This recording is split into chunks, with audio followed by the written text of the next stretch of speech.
Good afternoon to all of you. I hope I am audible for everyone.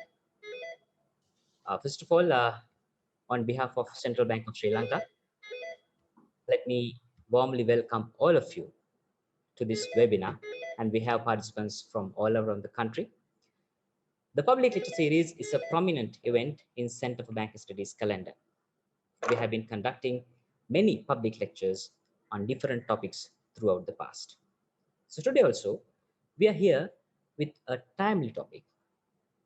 It is financial inclusion for overall inclusive development, the case of Sri Lanka.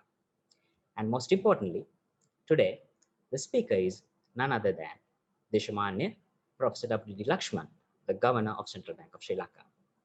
We warmly welcome you, sir. And also, we would like to welcome the following dignitaries who will be joining the panel discussion we have planned.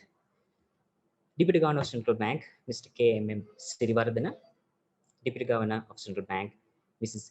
T.M.J.Y.P. Fernando, Deputy Governor of Central Bank, Mr. N.W.G.R.D. Nanayakara, Assistant Governor of Central Bank, Mr. J.P.R. Karunaratna, and also the Director of Regional Development Department of Central Bank, Mr. B.L.J.S. Balasuriya. This session will be moderated by Mr. D.L. Nihal, the Additional Director of Regional Development Department of Central Bank. This webinar is currently being telecasted via Zoom and also via Central Bank's official Facebook page. So participants can interact with us and send us your questions through the Q&A option in Zoom. And if you're joining by Facebook, you can write your questions as a comment in the Facebook post. So your questions will be accommodated during the panel discussions, which will be held just after the lecture with the presence of senior officials of Central Bank. Those are the simple technical matters I have to mention from this end. So without taking much time, let me now invite Deputy Governor of Central Bank of Sri Lanka, Mr. K.M.M. Sirivardhana, to deliver open remarks for the lecture. Deputy Governor, over to you, sir. Thank you very much. Good afternoon. It's my pleasure to welcome you all once again on behalf of the Center for Banking Studies, Central Bank of Sri Lanka, for today's public seminar.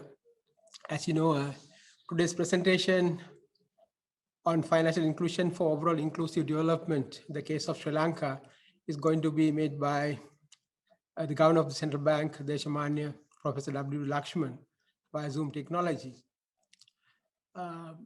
As many of you are aware, inclusive finance is a central part in supporting the efforts of individuals and entities to work themselves, formally participate in economic activity and come out of poverty. Although financial inclusion alone cannot eliminate poverty in our country, it can help people to build better lives. For financially excluded populations, accessing and using financial services and product will be a help to plan ahead and manage their finances. Thus opening up opportunities which would improve their living standards. So at the same time, financial inclusion plays a vital role in a country towards achieving inclusive growth as well. So however, financial inclusion is a challenging objective too. Even though over the years we have achieved considerable advances in financial inclusion, there exist several bottlenecks which stall the movement towards higher levels of financial inclusion, which need close attention. So it is in that context that the Central Bank of Sri Lanka has come up with a national financial inclusion strategy. So therefore, today's seminar is a very valuable and timely topic for all of us to understand why financial inclusion is important for Sri Lanka and how it impacts on overall inclusive development of the country. So as you know, the speaker today is Deshamanya Professor W. Lakshman.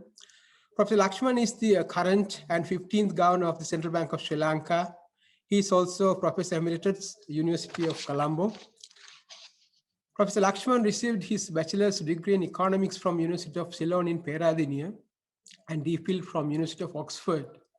Professor Lakshman held the positions of Head Department of Economics, a Dean Faculty of Graduate Studies, and Vice Chancellor at University of Colombo.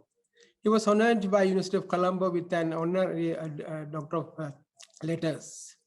At different times in his academic career, he had served as visiting professor in several academic institutions in the Netherlands, Japan, Yugoslavia, and India. Professor Lakshman has also served as a member, Presidential Commission on Finance and Banking, the Senior Economic Advisor to Minister of Finance and Planning, member, National Economic Council, a chairman, Presidential Council, Commission on Taxation, chairman, Institute of Policy Studies, vice chancellor, Sanasa University Institute, Kagol, and chairman, Committee of Experts appointed by the President to examine the Sri Lanka-Singapore Free Trade Agreement. So with that brief introduction, I kindly invite the Governor of the Central Bank of Sri Lanka, Deshamanya, Professor W. Lakshman, to conduct this webinar. Over to you, sir.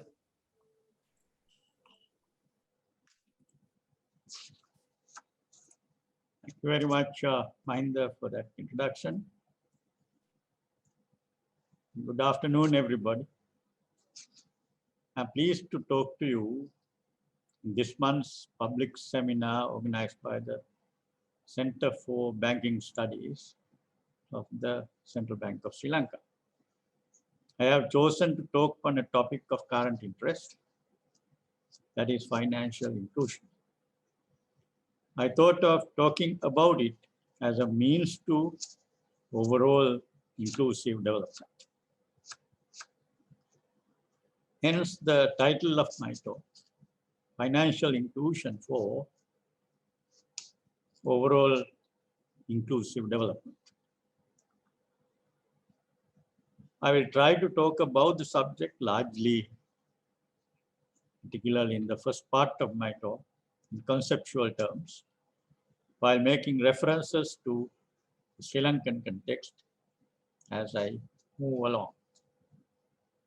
As you all know, there is no single clear definition for either of these two concepts as used by different stakeholders. Many international institutions have tried to develop such definitions. Drawing from these available definitions, I will use somewhat loosely formulated set of definitions I have worked out myself in this public seminar. The term inclusive development is seen as combining aspects of social development with economic growth.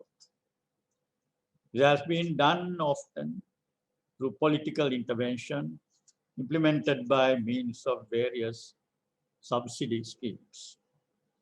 More effective way of doing this would be to incorporate and inbuild social development elements consciously into normal market-guided production systems. Social well-being is nowadays combined with also environmental sustainability through redefined socio-political priorities. Inclusive development means that the benefits of development reach all those that make up the society, including particularly the poor and the vulnerable, women and children, minority groups, and those pushed into poverty by natural or man-made disasters. This is an approach to development which goes beyond the so-called trickle-down view of development, in which it was believed that the process of economic growth, in the sense of growth of gross domestic product, would invariably be accompanied by a process of trickling down of benefits of growth to lower strata of society. Such a beneficial process, it was believed, would lead to economic growth simultaneously producing widespread employment opportunities, poverty elimination, and fair distribution of incomes. The history of world development has shown over and over again that this did not happen, and effective interventions of the state in market processes were needed to ensure a fair sharing of economic growth benefits. The other aspect of inclusion in my talk, financial inclusion, means that individuals and businesses, including those located in the lower social strata and in rural areas remote from metropolitan centers, have access to useful and affordable financial products and services that meet their needs, delivered in responsible and sustainable ways. Such universal access at reasonable cost should be available in respect of a wide range of financial services. These financial services might be provided by a variety of financial institutions operating in sound and sustainable manner. The range of financial services includes those covering deposits, payments, savings, short and long-term credit, leasing and factoring, mortgaging, insurance, pensions, local money transfers, international remittances, and so on.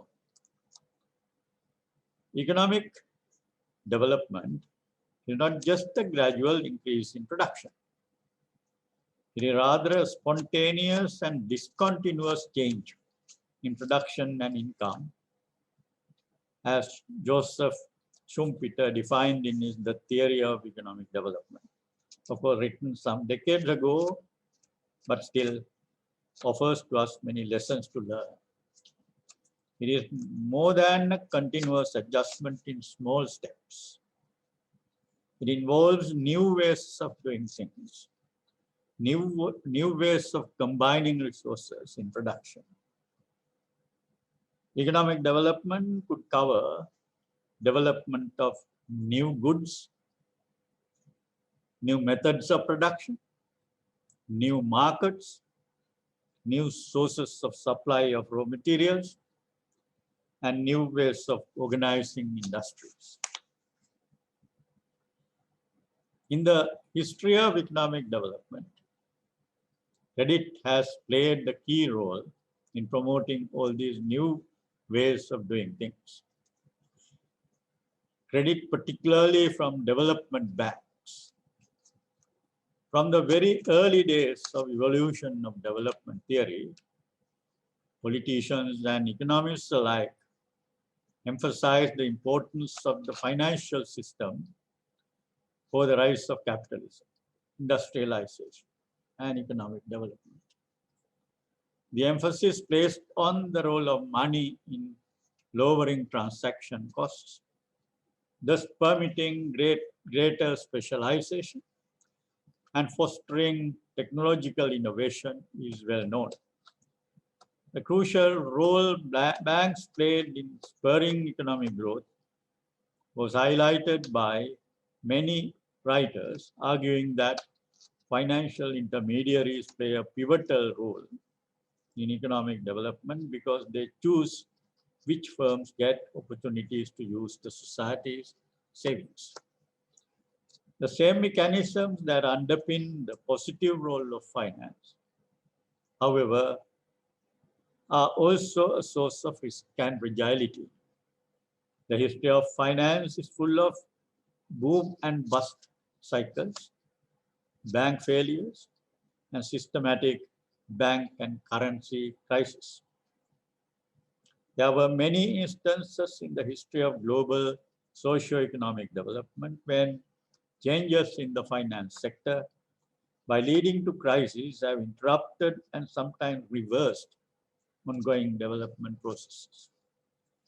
In addition, there were a few economists who wrote about economic development in more recent times, arguing that the role of finance in the growth process was perhaps overstated by older writers.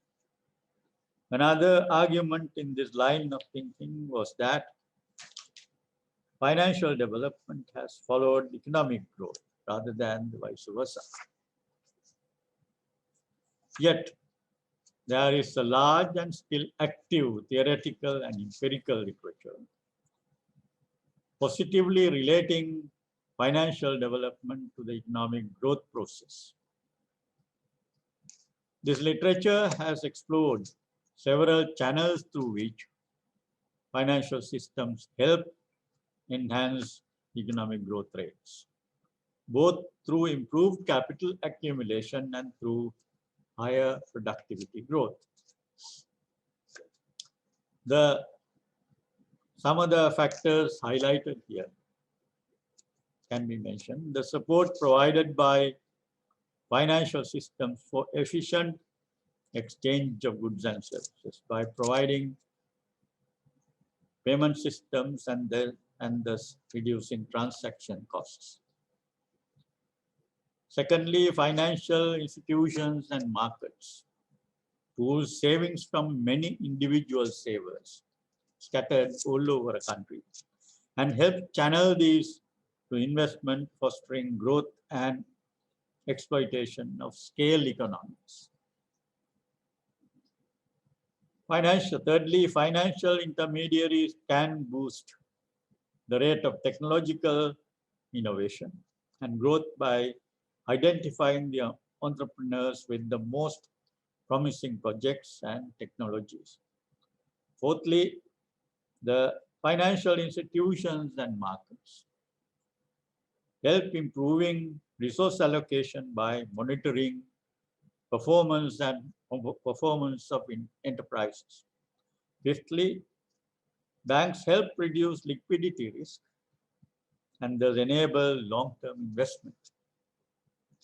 By pooling savings of different agents, financial institutions can transform short-term liabilities into long-term assets, enabling long-term investment and ultimately economic growth.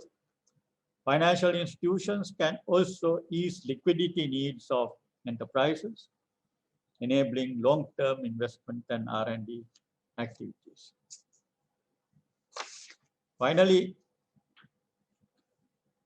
financial institutions and markets allow cross-sectional diversification across projects, allowing risky, innovative activity while guaranteeing contracted interest rates to savers. While highlighting these arguments showing the positive relationship between the financial sector and economic development, the evolution of financial sector across the globe in the last few decades has also made the relationship between these two somewhat problematic. The financial sector has become extremely complex since around the 1980s and the 1990s.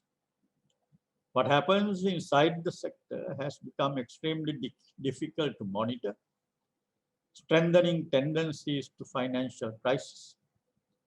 In most countries, historically, the older system operated with historically operated with relative simplicity.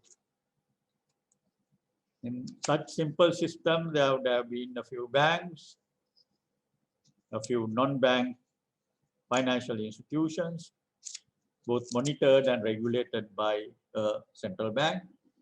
Central banks also started coming up in different countries very recently, historically speaking. Together with many unregulated institutions engaged in financial service activities. There were only a few simple and easily understood financial products at that time. This system has now grown in complexity as institutions and financial products have expanded rapidly. The increasing complexity of the system was facilitated by financial deregulation of the time. Increased complexity and overdevelopment of the system in the process known as financialization has made the entire economic system also relatively more unstable. Instead of being a facilitator of economic development and operating as a secondary processed way, the financial sector has increasingly become dominant and dictating, working for the sector's own growth and profitability. Providing the services for the real sector development has often become secondary in financial sector management.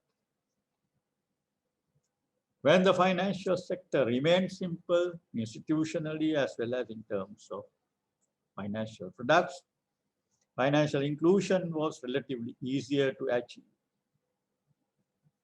for individuals and business firms, even for those with even basic financial knowledge.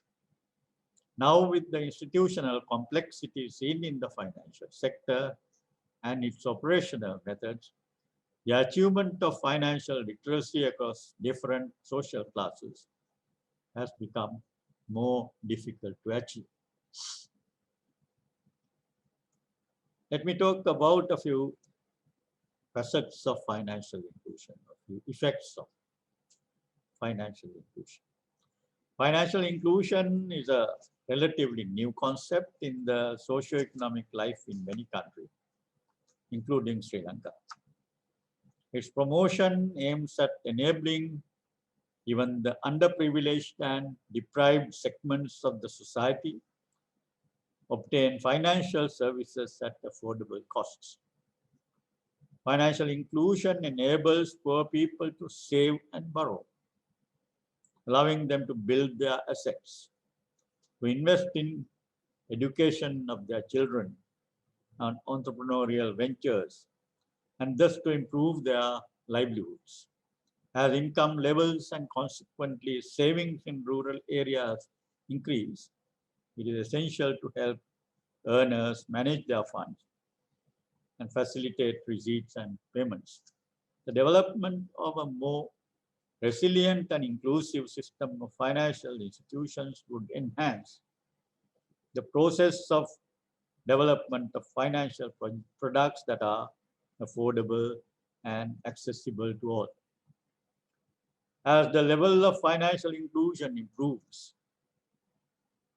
formal financial market transactions, maintaining deposits in and borrowing from informal institutions at high cost to savers and borrowers can be minimized. The existence of a secure and stable financial market will positively affect a country's economic growth while helping consumers and investors make economically rational decisions. As the decision of a country's financial inclusion increases, degree of a country's financial inclusion increases, entrepreneurs, especially in micro, small, and medium scale segments, will have access to the formal financial sector to meet their financial needs, bringing the people doing business with informal providers of financial services into the formal financial system will be more advantageous to them. In the long run, business costs will be reduced and entrepreneur profits will increase, leading to expansion of businesses and related activities. New employment opportunities are created, and the increased benefits will go to even the grassroots level. This would essentially reduce income disparities in the long run. As financial inclusion improves, the maintenance of accounts in formal sector institutions will increase naturally, not numerically, with the use of bank accounts. Personal savings in the formal sector will expand. The country's domestic and national savings would increase due to the increase of personal and corporate savings and the spread of a sound financial culture. Higher savings increase the lending capacity of financial institutions, which can in turn support new industries, and expand productivity in existing economic activity. It has a positive effect nationally by facilitating investments using non-debt related funds as the investment saving gap is reduced. In addition, as livelihoods improve and businesses develop while transactions take place through more formal channels, direct taxation becomes easier and subsidies could be better streamlined. This will reduce the excessive burden on the fiscal sector as well. Another advantage to be derived from improving financial inclusion in the country is that the people will get familiarized with digital financial transactions. Switching to digital financial transactions is the current global trend, and clearly it improves efficiency and security of financial transactions. This would increase investor confidence in the country's financial market and could strengthen the foundation for sustainable economic development of the country. As observed during the COVID-19 pandemic and the associated mobility restrictions, digital financial products also facilitated the economy to function without a need for physical movements. Financial inclusion strengthens the degree of consumer protection in financial matters. The degree of financial consumer protection and the extent of financial inclusion are indeed mutually related and interactive. Strengthening of legal conditions governing financial sector operators improves the degree of financial consumer protection in the country. Poor market practices by financial sector providers create distrust, especially among consumers with low income and financial literacy levels, which while reducing financial inclusion as people turn to informal sources of finance. Strong regulatory frameworks for financial consumer protection and enhanced supervisory activities protect consumers and contribute to increasing the use of financial products offered in the country. Overall, financial inclusion is a key element of social inclusion, particularly helping to reduce poverty levels and to improve income distribution patterns towards less inequality. Level of financial inclusion in Sri Lanka, for example, can be compared with few neighboring countries. The numbers, these graphs which are shown here, are obtained from a World Bank publication.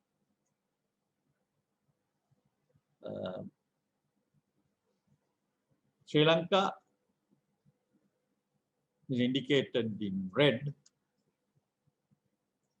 There are 3 items indicated, but only a few indicators from the sources are shown here. The countries compared, you can see countries like Afghanistan, Bangladesh, Cambodia, India, Laos, etc., etc. Asian countries, basically. Sri Lanka's achievement in terms of all 3 indicators here and also in terms of the other indicators shown in the source is relatively okay. Not the best among the lot, not even in the middle, but a little better than the middle.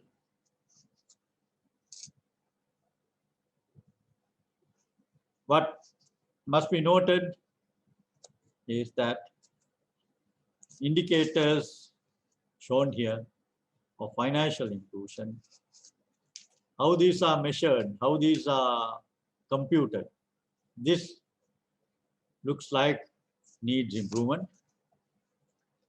Higher levels of financial inclusion are identified as needed for good of everyone in society.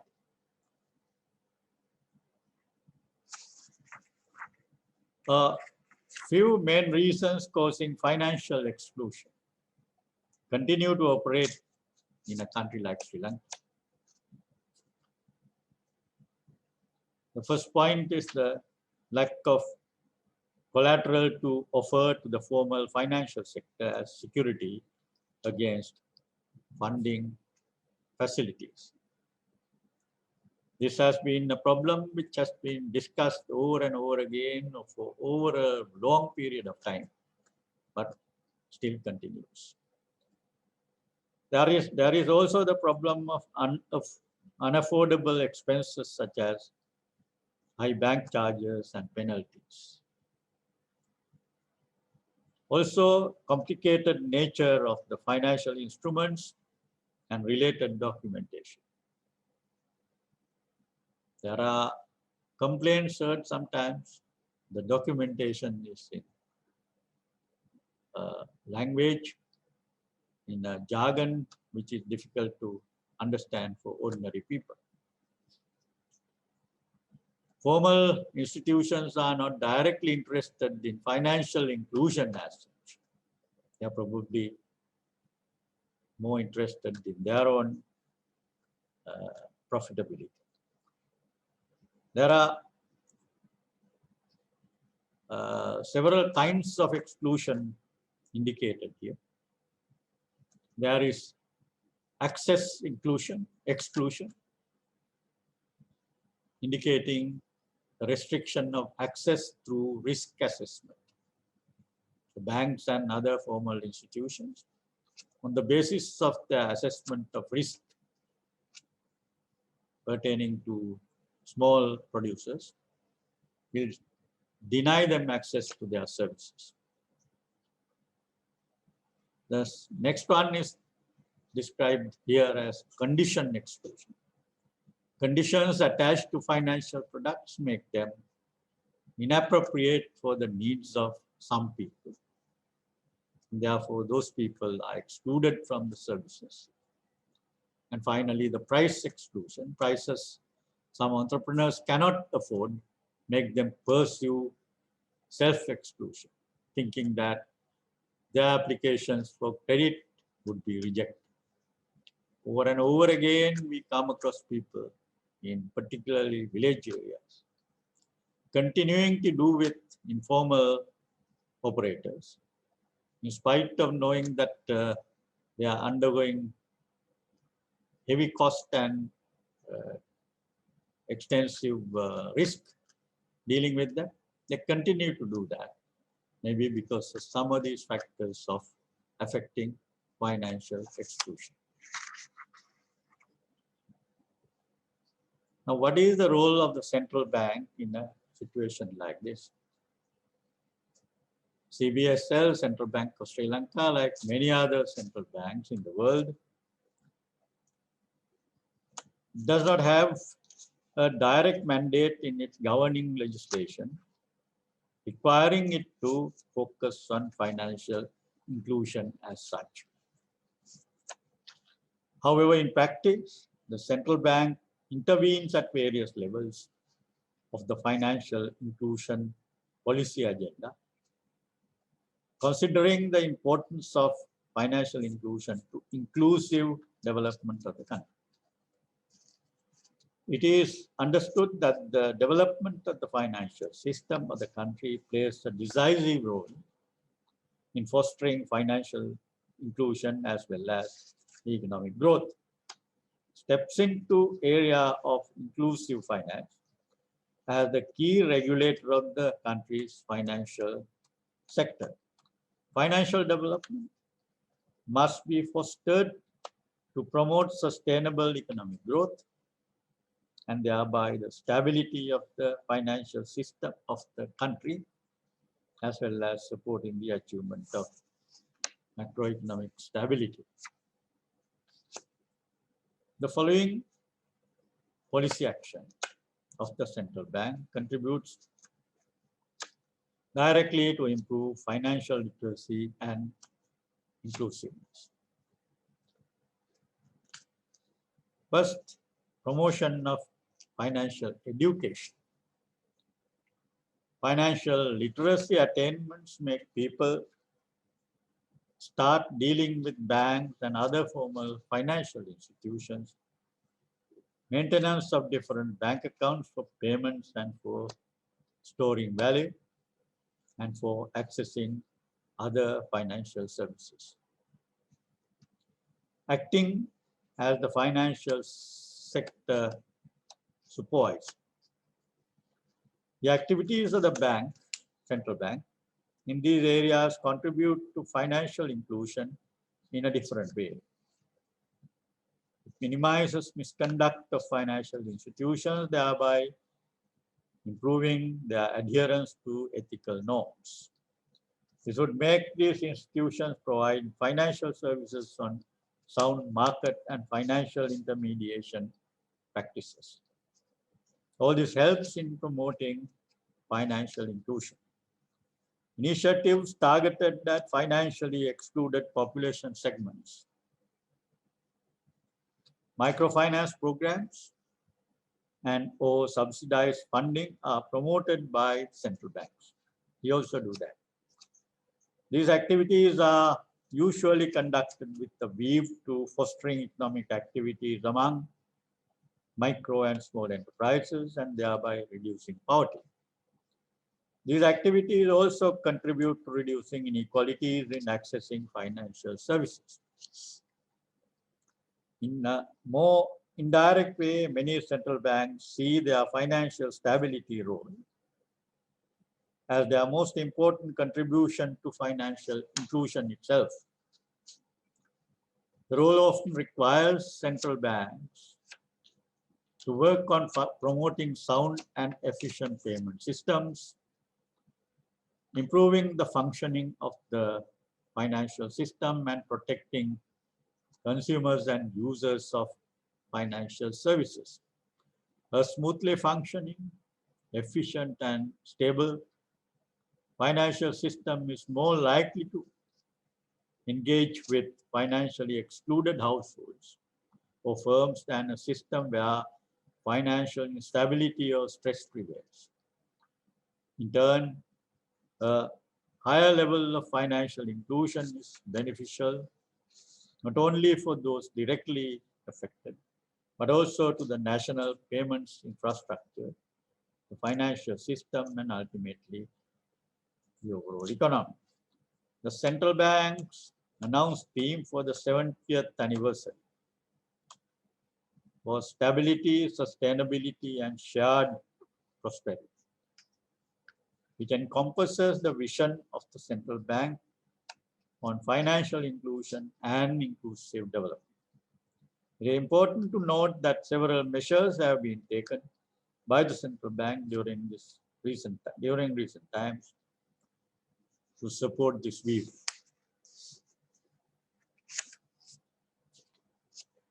To achieve the objectives of inclusive development of Sri Lanka by enhancing financial inclusion, the CBSL, together with the government, launched the National Financial Inclusion Strategy, NFIS, for Sri Lanka.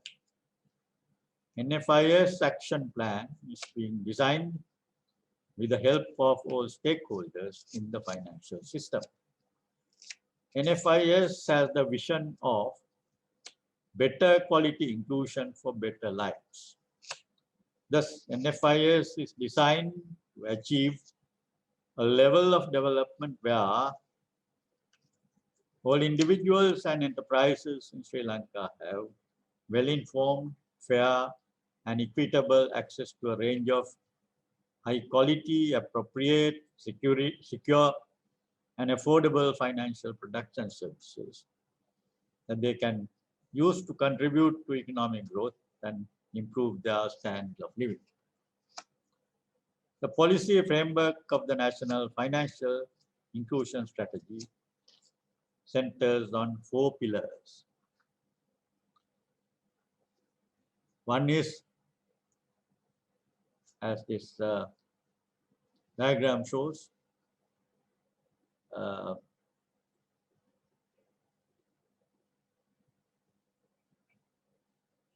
earlier diagram. Earlier. As this diagram shows, there are 4 pillars identified. Let us take one by one. Digital finance and payments. The objectives of this particular pillar of the NFIS is action taken to generate more demand for mobile and electronic means of payments, and to strengthen the development of digital infrastructure to facilitating digital payments is expected to provide the foundation for a strong, inclusive finance program.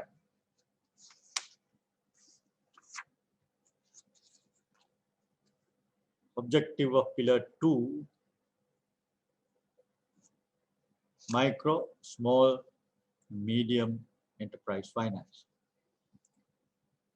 Scale up lending of MSMEs and lending to MSMEs and expand the range of high quality products with a special focus on green and sustainable finance, as well as promoting vulnerable groups including women, the poor, and individuals with low educational background. Improving and coordinating government-supported MSME finance approaches and MSME support programs are developed. Consumer protection is the third pillar.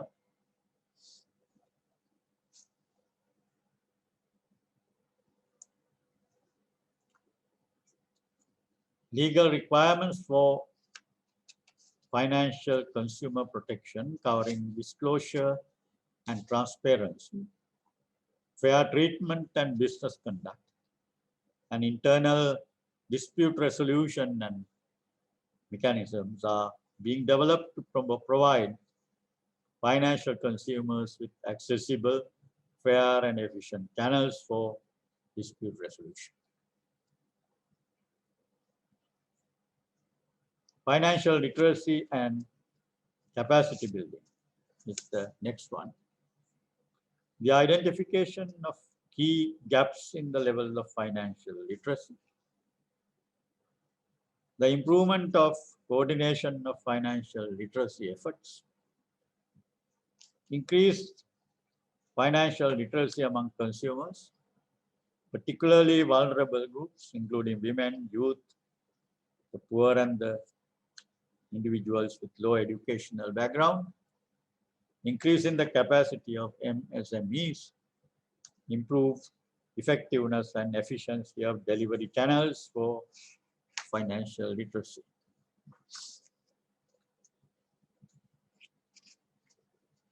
Measures taken by the central bank and the government for inclusive growth includes some of these items which are shown in the slide.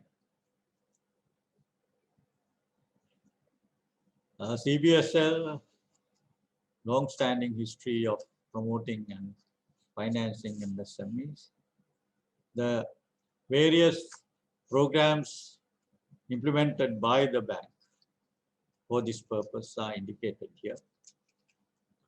The source of funds are shown, and total allocated volume of resources also indicated.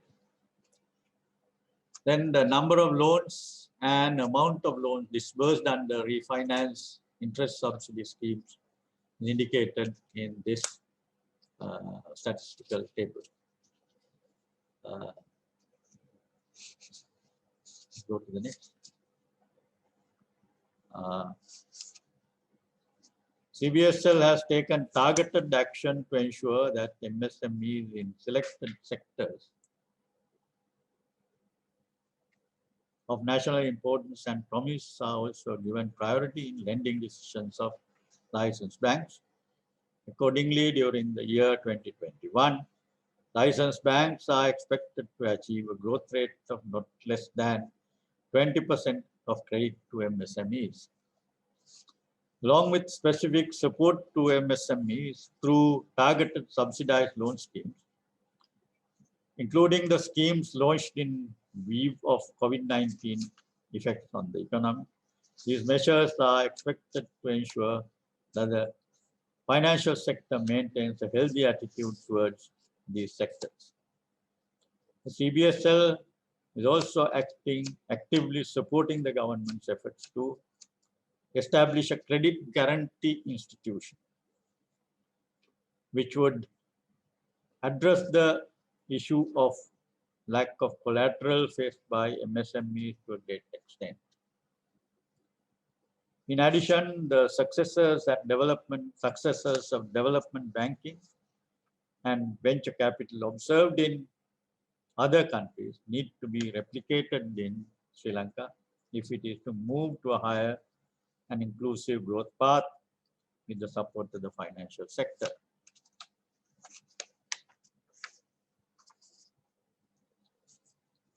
Inclusive development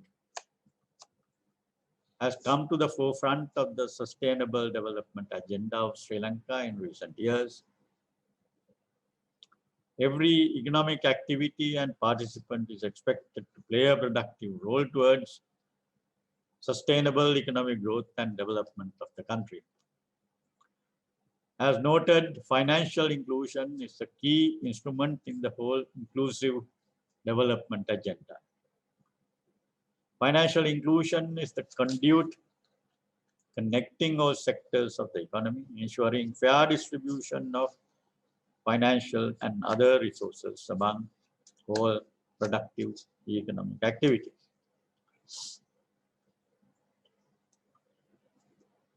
As elaborated above, the Central Bank of Sri Lanka being a key player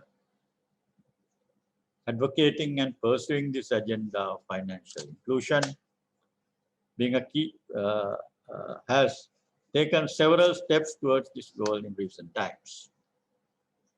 Along with the achievements through the work of the reforms in financial sector, I believe Sri Lanka will be able to make significant strides in financial inclusion and inclusive development in the period ahead.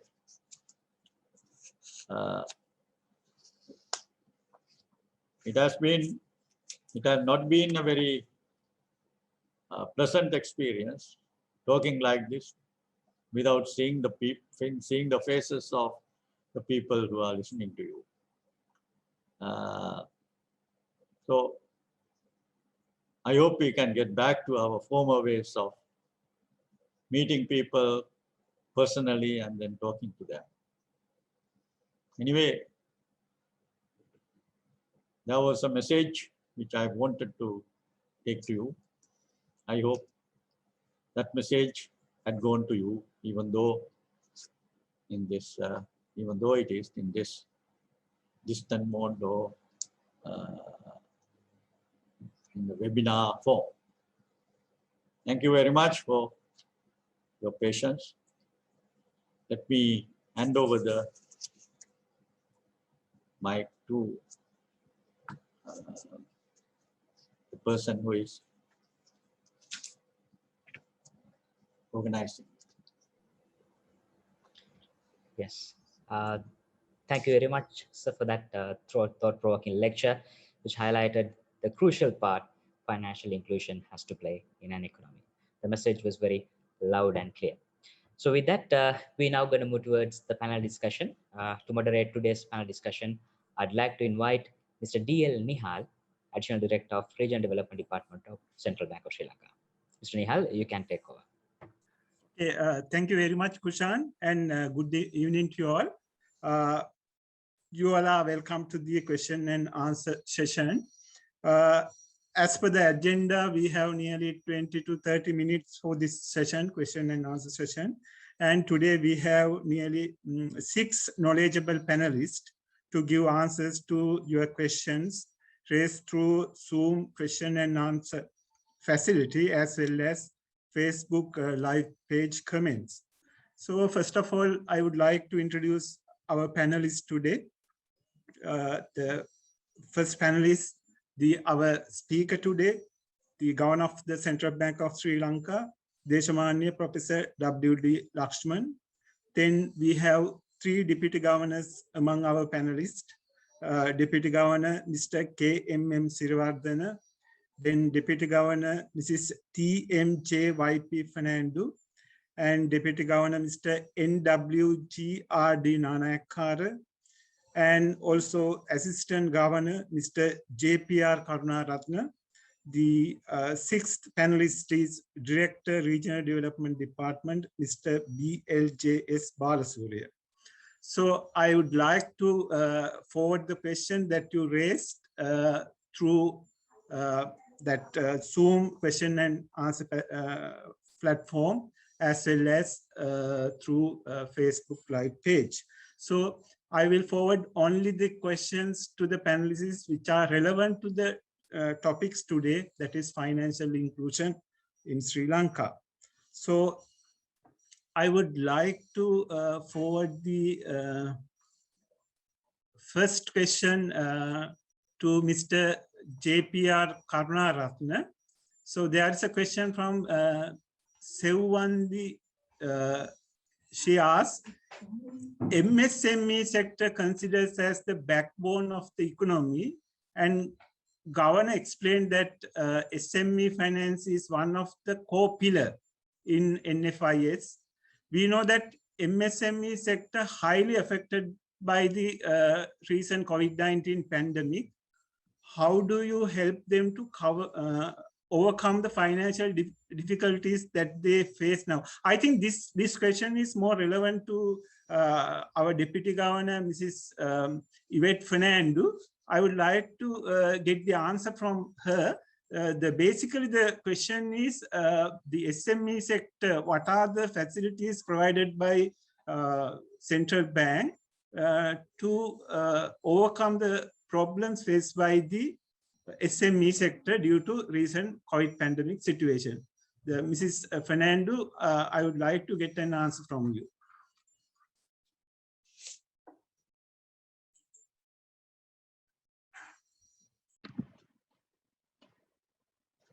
Can you hear me? Yes, madam. Yeah, right. Okay. Regarding SMEs as well as any other borrower that is affected by the COVID, since last year, there have been certain debt moratoriums that were announced, and also, as indicated, the low interest rate working capital, the loans that were granted. So details of them, of course, have been already kind of several times published.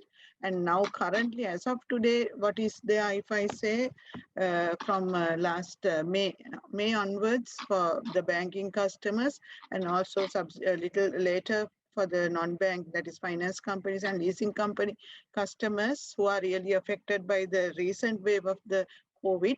There is again the banks and finance companies can kind of evaluate their customers and give assistance for a further moratorium until end of August.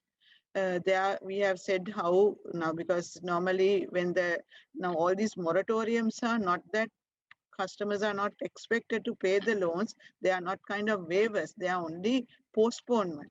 So what happens is it kind of being converted to another loan with a lower, of course, a specified interest rate. So even customers, what we would like is, if they have a way of making payments, please do payment, because otherwise you are only kind of postponing your payment. But otherwise, some instructions have been given how to structure that postpone installment, then what's the interest, and then again not to kind of possess vehicles and all of that, not to charge penal interest. Those are the broad guidelines that have been broad features of these schemes announced. In addition, for tourism sector, we have a debt moratorium till end of 30th September. And also for those engaged in transport sector, that is passenger transport, also there is a moratorium given until 30th September. That's it. Okay, thank you very much, Mrs. Fernando, for the explanation given.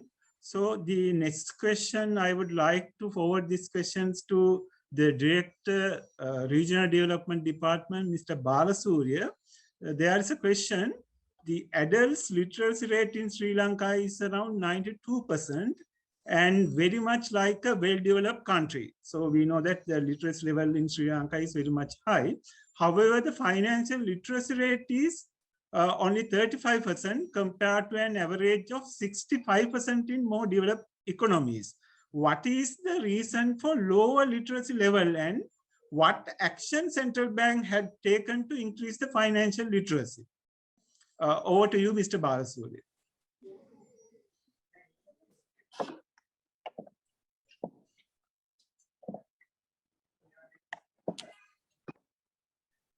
Thank you. Thank you, Mr. Nihal. I think Governor, first of all, I should thank you to the Governor, Deshamanya, Professor W.D. Lakshman, because he explained well regarding the issue of the financial inclusion as well as the inclusive development. So I think I need not to explain much on this the question, because I already explained the reasons and the identification of the issue of the lower financial literacy than whether, even though we have higher adult literacy rate in Sri Lanka when compared with very developed countries. We have already identified issue of the financial literacy ratios in the form of our financial inclusion survey, National Financial Inclusion Survey done in 2018 with the help of the International Finance Corporation, World Bank. And there we have identified number of the lax issues in different areas. Based on the identified issues, we normally identify 4 pillars into the National Financial Inclusion Strategy of Sri Lanka. Based on the issues and the lack of awareness of these areas, we have now what we have already done, we have list out number of actions for these 4 pillars of the National Financial Inclusion Strategy of Sri Lanka. You might, I think, Governor explained the objectives of the pillars of the financial inclusion strategy, that is digital payment, MSME finance, consumer protection, and financial literacy and capacity building. These all we have identified, and we, from I think nearly 10 years time, we have been doing number of programs island-wide to aware many people. And also since I think inception of the Rural Credit Department in the Central Bank, and since the inception of the establishment of this regional development in the Central Bank, we have introduced number of subsidized credit schemes to the relevant communities. That is from MSME to larger levels. Island-wide, I think nearly 30 years, more than 30 years time. And also we have nearly 30 departments in the Central Bank. Now they are doing number of activities to the betterment of these MSME and all the entrepreneurs in the country, and also the business community of the country. Because in a nutshell, I can briefly tell you, we have done number of things by the way of giving them subsidized credit schemes, and by the way of having conducting number of financial literacy and other related training programs, and also giving some sort of many other cushions by different departments. I think Mrs. Yvette Fernando, Deputy Governor, well explained. At the time of the COVID, we have given number of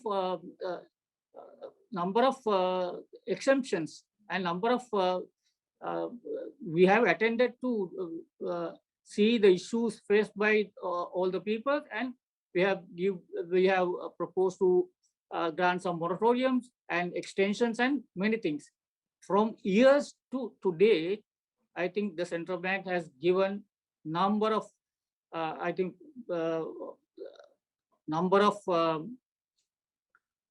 facilities in different means to the sector. That is what I can tell you because of the limited time what we have for this presentation. Thank you very much, Mr. Balasurya. The next question I would like to forward to our Assistant Governor, Mr. Karunaratne. The question is, what are the solutions that the central bank proposed to address the socio-economic and human crisis created by the micro-financialized approach to financial inclusion among women? So the question is micro-financialized approach, the crisis due to that approach, especially among women. So I would like to get an answer from Mr. JPR Karunaratne. Nihal. So I think I really don't understand what you mean by micro-financialized approach, but I think question should be on the present issue of microfinance related indebtedness in some parts of the country. So this has been a highly talked topic in the recent past, where due to loans given by certain formal as well as informal institutions, which has resulted in higher indebtedness among many parties, especially on the women. So this issue of microfinance has been discussed.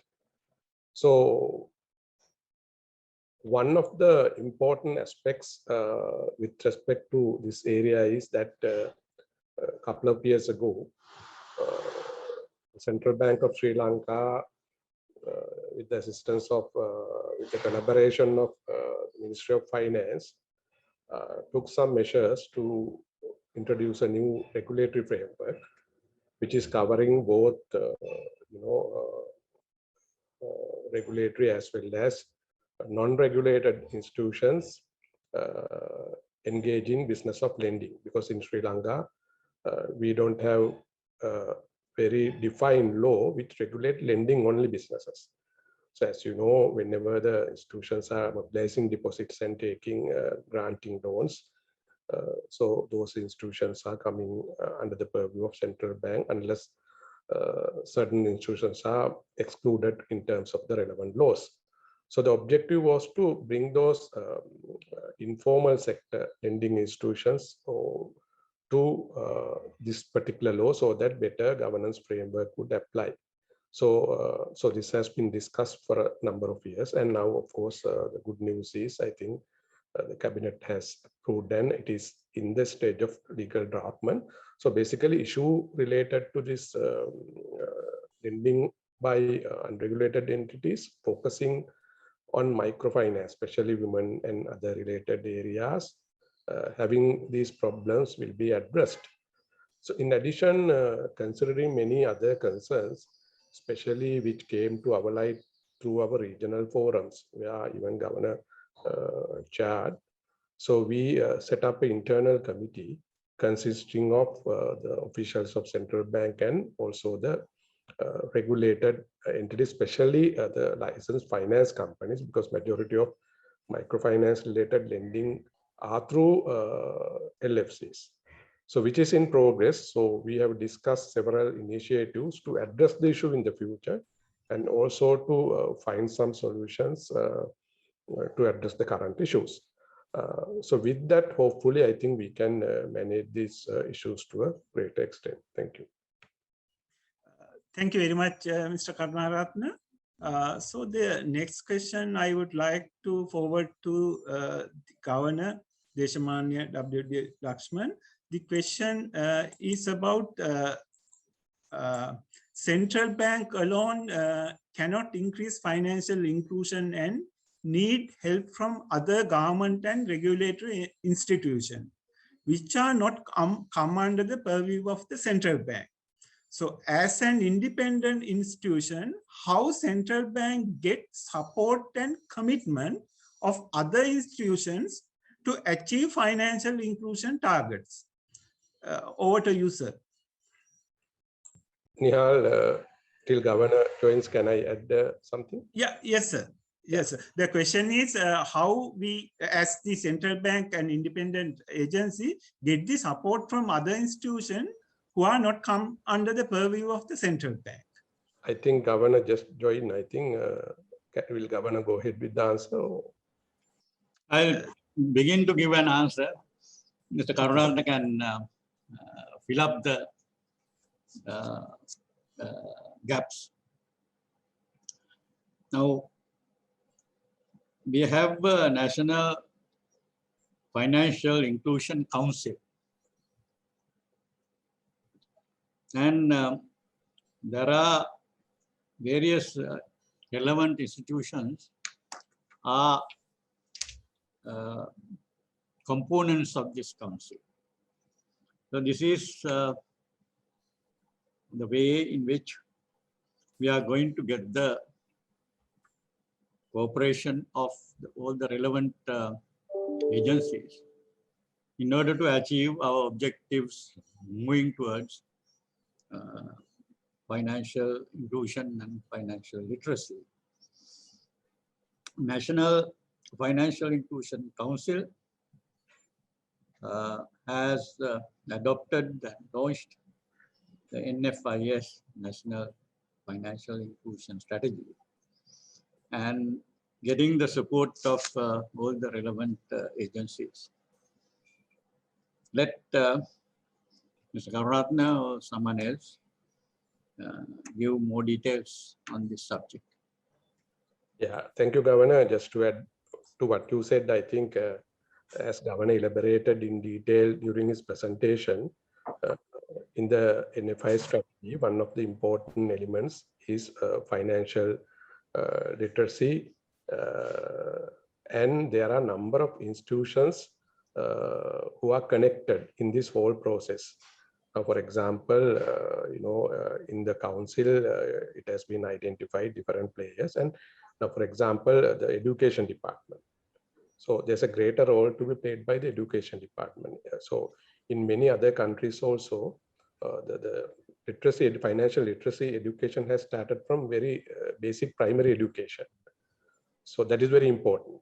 So here in Sri Lanka, unfortunately, even when it comes to the tertiary accreditation, the academic level, so we really focus on the target subjects only. So that is something in this particular strategy. So there are greater involvement by other parties, especially the education department, Ministry of Industries, and there are so many other players connected to which I'm not going to discuss in detail. But in addition, till this NFI strategy is fully implemented, there are so many other ways of others we have adopted with the assistance of other players. Now, recently we had a mechanism that through the government agents and AGS to set up some regional committees, so that these problems, the areas we need to improve financial literacy, and or even the problems related to consumer protection, we can look into through those agencies. So the government agencies has to play a greater role. And also there are other players which we will join, including our own regulated companies. In certain programs, we get the assistance also, but they are the ultimate people who are lending to these MSME sector entrepreneurs or individuals. So it's very important. This is a very valid question. The central bank alone cannot do it. So it should be a combination of all the stakeholders in the society, including the ultimate, beneficiaries. So which they also need to play a greater role as the literacy is improved. So it is being done. And I hopefully with the implementation of this NFI strategy, I think we will be successful to a very great extent. Thank you. Yeah, I can also add something to the same question. Already based on the cabinet paper submitted to the cabinet, and we have established the National Financial Inclusion Strategy for Sri Lanka. And from the strategy, as explained by Governor, we have formed two councils there. One is Management Council and National Council also. Based on the decision taken by these councils, National Council and Membership Council, we have established 5 different working groups comparing these 4 pillars. You can mention the pillars: digital payments, MSME finance, consumer protection, financial literacy, and capacity building. And we have established 4 separate pillars and additional 1 pillar for the data enablers, which identified as another different area to be completed within the financial inclusion strategy as well. For each and every working group for pillars, we invited all the stakeholders who are responsible. These government ministries, government institutions, and all key personnel are participating to these working groups. Now, what we are doing, based on the working group participation, now we are finalizing the action plan to be achieved during the period of 2022 to 2023. That's how it works. Based on the cabinet approval and establish all Management Council and the National Council, and after that these working groups with the help of the stakeholders. Therefore, we can finally get the combined effort to achieve the National Financial Inclusion Strategy. Thank you. Let me also add, there is the very important role played by the central bank's own regional offices. There are 6 of them now, and they are getting the cooperation in their regions of all the regional administrators, including the government administrators led by the government's agent or the district secretary, the police, and similar organizations. I have seen when we participated in the regional meetings, how important a role these regional officers are playing in bringing together these various stakeholders in the regions. Because Central Bank of Sri Lanka, located in Sri Lanka, in the Colombo, operating from Colombo, cannot achieve all these objectives. So that has to be particularly given particular significance. Thank you. Thank you very much, sir. So the next question I would like to forward to our Deputy Governor, Mr. Mahinda Sirivardhana. I think that question is from a banker. So he said that as bankers, we experience that financial literacy of MSME customers is very low. Therefore, failure of business are very common. What are the measures taken to improve? So that question is raised by several people about the financial literacy level. So Mr. Balasuya explained somewhat, but the bankers also think that SME sector customers' knowledge on financial sector is very much low. So Mr. Sirivardhana, what do you suggest to improve the literacy among MSME customers? Over to you, Mr. Maheshwar. Thank you. Again, that is also a very, very important, very valid question. As indicated, we have this one pillar of the National Financial Inclusion Strategy, that is financial literacy and capacity building initiatives. In fact, under that, I think Mr. Balasuri would elaborate on that. A number of actions are being conducted right now. For example, awareness program is the key. In fact, island-wide awareness programs are being conducted. As Governor indicated, we have these six regional offices, and we are increasingly using that. And at the same time, we have these live radio and TV programs, and increasingly now we are using this social media as well, and we have plans to increase that going forward. And at the same time, we have been conducting this online webinar series, particularly during this COVID-19 period.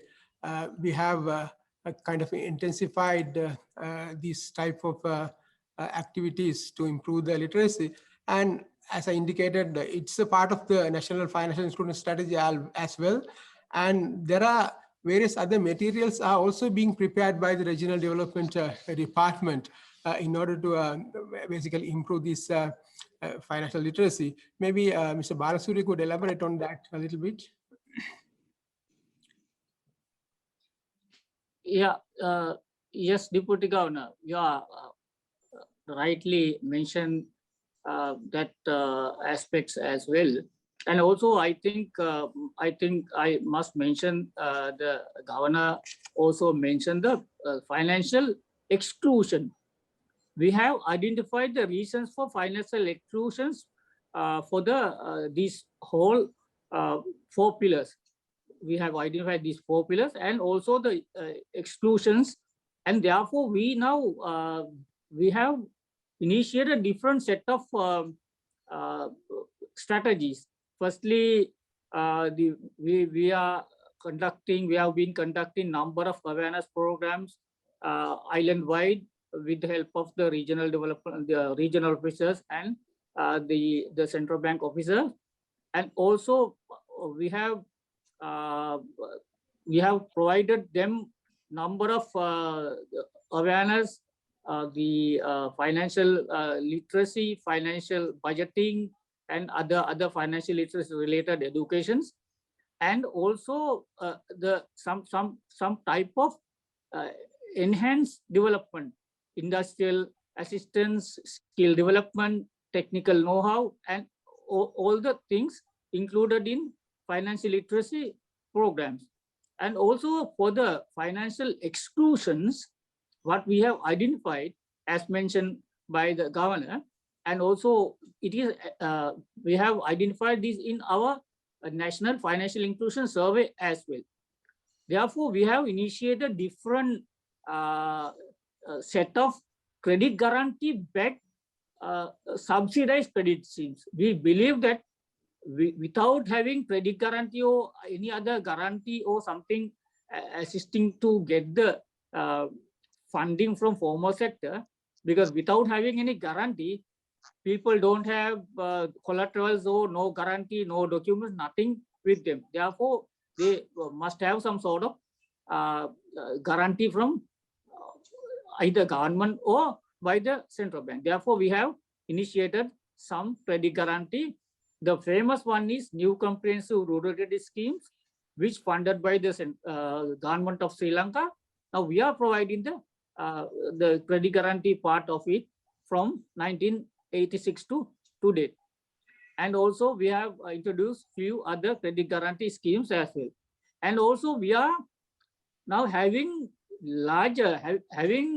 a number of financial awareness programs island-wide to aware the people and equip the people. That is what we are doing now, because due to this COVID scenario, we have now doing those things mostly online. But once we can go to the again go to the grassroots level, after this, some sort of solutions we might be government now rolling out their vaccine program after finish of this rolling out, and if the cases come to normal, then we can start again all awareness programs. And we conducted few regional forums as well, which chaired by governor, and a number of officers are invited. All the GAs and other assistant these secretariats and other officials also are invited together with the borrowers and customers, and we discuss the matters at the regional forums and establish some district committee to revive the situations, to review the situations and report to the central bank. And central bank is also participating to the district committees to read the community's issues, to identify the community issues. And we know that based on the grassroots level opinions, based on the grassroots level requirements, we can initiate some sort of policies from head office, and also we can propose government to take some actions on these all identified aspects. That's how we currently are working. Okay, thank you very much, Mr. Balasurya. I think there is a question related to the unbanked and underbanked citizens. I think Mr. JPR Karnaratna, our assistant governor, earlier explained few of the facts about this issue, but I would like to get further elaboration on this issue. The question is, does Sri Lanka banks do adequate for the unbanked and underbanked citizens? Especially as per the National Financial Inclusion Survey, only 41% had borrowed in 2018-2019, and out of which 49% borrowed from the informal money lenders. So the question is, only 49% borrowed from the financial, borrowed from any financial institution, but out of that, only 49 borrowed from the informal money lenders. So I would like to get further elaboration from Assistant Governor, Mr. Karunaratne.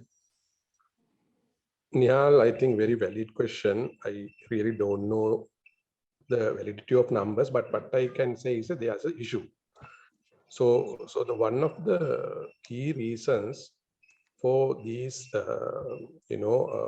unbanked or underbanked sectors moving to informal lending institution is that there is a gap or reluctant by formal institutions, especially from the banks, to lend to these small scale, entrepreneurs or micro individuals. Because if you look at a large bank, their focus strategy is quite different. Ultimately, the bottom line is the profitability. So it is somewhat easier and comfortable for a somewhat larger bank to provide a large loan of a couple of millions and monitor it, rather than giving few hundreds of micro loans. So it is this reason which has led somewhat to these particular sectors moving to informal, unregulated lending institutions. So which is the root cause for these microfinance and related issues as well. The second point is, even if they are willing to do so, but if you look at the detailed procedures, formalities that need to be followed is somewhat cumbersome. If you look at even for you and me to go to a bank and getting a loan, it's not easy because there are a lot of formalities to be followed. So if these formalities can be, little bit, simplified, we can address this issue to a certain extent, because it's very difficult. providing all these documents and filling all these forms and so on, where now central bank also has discussed with this formal lending institution in banks and the licensed finance and other lending institution coming under the central bank purview to look for more simplified, forms of, providing facilities. Thirdly, I think these sectors also need to be, engaged in this whole financial inclusion program. So they also should be part and parcel of, this particular program. As earlier said, the central bank or alone can do this. So I think the question is very valid. So there is an issue. So that people move to informal institutions, so which has led to many other social problems, including indebtedness, but central bank has tried best to resolve certain issues in the coming years, so that we can address these issues to a greater extent. Thank you. Thank you very much, Mr. Karunaratne. Since we are running out of time, I would like to forward the final questions to the Director, Regional Development Department, Mr. Balasuriya. So there is a question: how an interested general public with relevant qualification with regard to financial inclusion can contribute on voluntary basis to the National Financial Inclusion Council? It's important to ascertain the representation of the general public. So he asked how, as a general public, how he can contribute for National Financial Inclusion Strategy. Over to you, Mr. Balasuriya. I request very short answer since we are going running out of time. Yeah, over to you, Mr. Balasuriya. Yeah, thank you, Nihal. Actually, I can. It is very, very valid question from general public. That those who are having some sort of ideas, they can contribute to the development of this National Financial Inclusion Strategy. But however, currently now we are now developing set of action plans with the help of these all stakeholders for the identified pillars, 4 pillars, and once we finalize this set of action plans, then we can submit the proposal to the Management Council to get the wider coverage from the public sector and the general public as well. Because that we need to then fine tune the action plan with the help of them as well. Because now currently for the working groups, all the state sector institutions, ministries, representatives from state or semi-state sector are contributing to the formulation of the action plans. Once we finalize these action plans, definitely we will then get the support of private sector and public as well to fine-tune the this national inclusion strategy actions. At that time, we can get your support as well. I hope, I believe I can get your support as well. Might be for another 1.5 months time, we hope to finalize those action plans, and after that we will that will be available in the public domain to get the public and private sector views as well. And therefore, with their views, we can finalize this final action plan. Thank you. Okay, thank you very much, Mr. Balasuriya. So with that, we will conclude the question and answer session. And I give my gratitude and thank for all the panelists for providing the answers, for quick answers for the instant questions. So as per the agenda, so next item is to closing remarks. So I would like to invite Assistant Governor, Mr. JPR Karunaratne, to give the closing remarks. Over to you, Mr. Karunaratne. Governor of the Central Bank of Sri Lanka, Deshamanya Professor W.D. Lakshman, Deputy Governors, Assistant Governors, other senior colleagues from Central Bank of Sri Lanka, distinguished invitees, ladies and gentlemen. Very good evening to all of you. So let me first of all thank Governor of the Central Bank of Sri Lanka, Professor W.D. Lakshman, for very elaborative, comprehensive and interesting presentation on the subject of financial inclusive and overall development in Sri Lanka. So as you know, financial inclusion and the development is a highly discussed topic today among many countries, emerging market economies as well. So Governor highlighted many important aspects on the topic,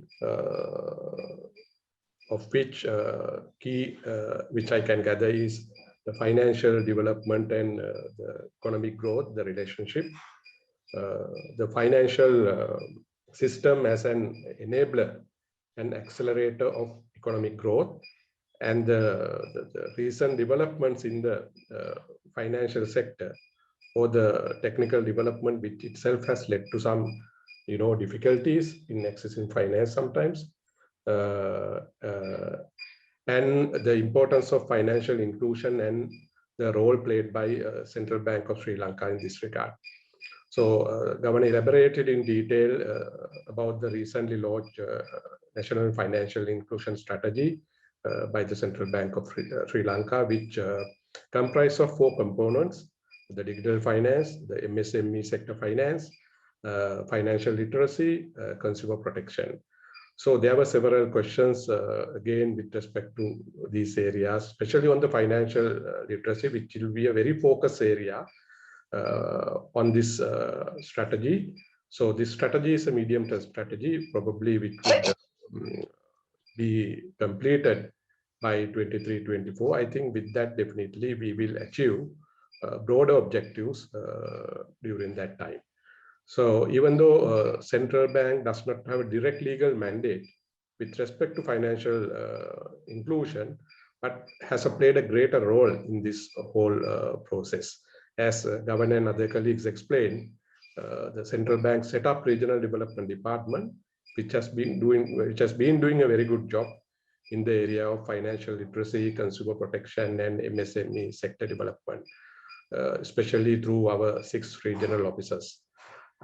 So with that, and also with the assistance of other stakeholders in the society, the relevant ministries, government agencies, our own regulated entities, I think we can move forward and achieve this whole financial inclusion strategy and the targets. So with that little note, let me once again thank Governor of the Central Bank of Sri Lanka, Deshamanya Professor W.D. Lakshman, for elaborative and comprehensive presentation done today, and also my colleagues, the Deputy Governors and other colleagues, for their valuable input during the Q&A sessions. Thank you very much. Well, thank you very much, Assistant Governor Mr. JPR Karunaratne, for delivering those closing remarks. With that, we have come to the end of today's public seminar. Once again, on behalf of Central Banking Studies, let me extend my gratitude to Governor of Central Bank of Sri Lanka, Deshamanya Professor W.D. Lakshman, for his invaluable contribution as a speaker today. And also, I'd like to thank the senior management of Central Bank too, who took part in the panel discussion despite their busy schedules. And finally, thank you very much for all the participants who joined with us today from different corners of the country. We will meet you again with another interesting topic very soon. Thank you once again. Good evening and stay safe.